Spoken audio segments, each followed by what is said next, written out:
So is it time for India to begin thinking about opening schools? We still don't have a vaccine for kids. Zydus is yet to be approved. Only 7% of adults right now are fully vaccinated with both doses. Can we/should we take the risk?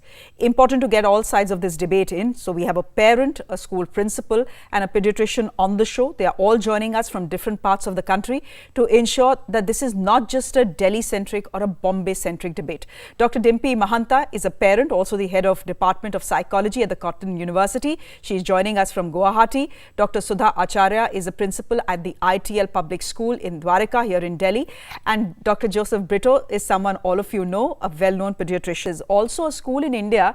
Dr. Brito is not just a school, it's many things. For many children, it's the only place they will get the only nutritious meal in the day, and I'm talking about the midday meal.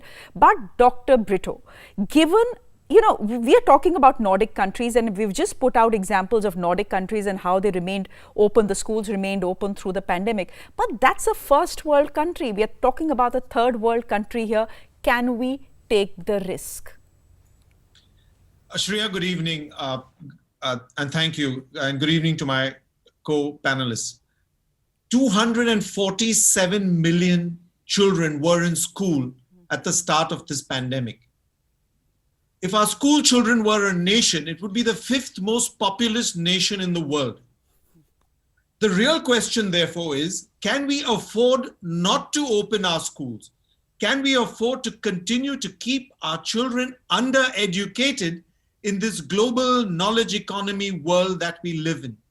Shreya, there is no magical metric or number that India as a developing country, either an infection metric or a vaccination number, that we will hit that will make us 100% comfortable and safe enough for us to open our schools.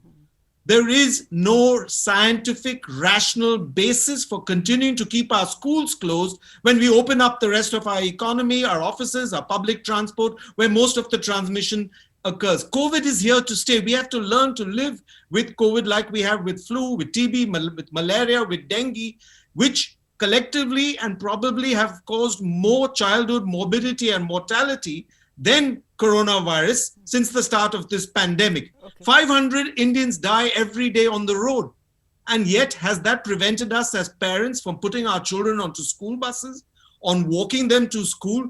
The benefits of school in-person is immeasurable, Shreya. And what are the risks? Let's deconstruct the risks.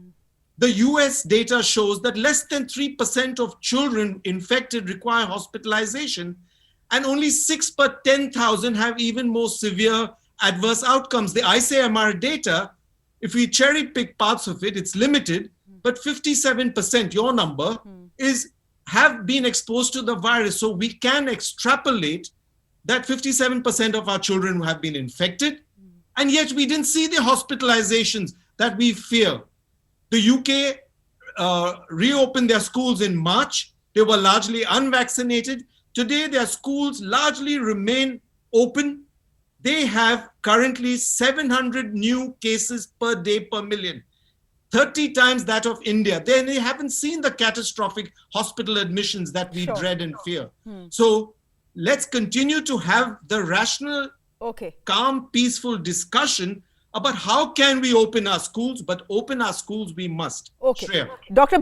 Brito, you've put your point, and we know what the data is suggesting from across the world. But Dr. Brito, I have exactly 10 seconds and I want you to respond to this question though, before I wrap the chat.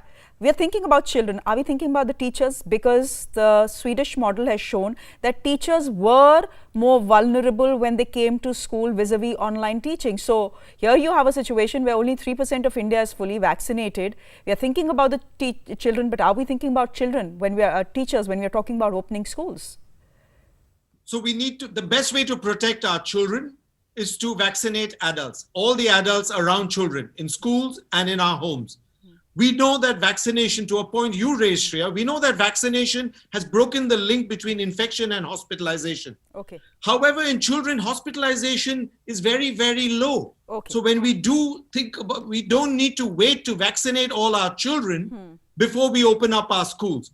And therefore, what we need to focus on is ramping up the vaccination of adults, Okay. teachers included. All right, we leave it there. Dr. Bittu, thank you very much. Dr. Manta, thank you very much as well. And Acharya ma'am, thank you very much. Good to have you on the show. It was good to get your point of view.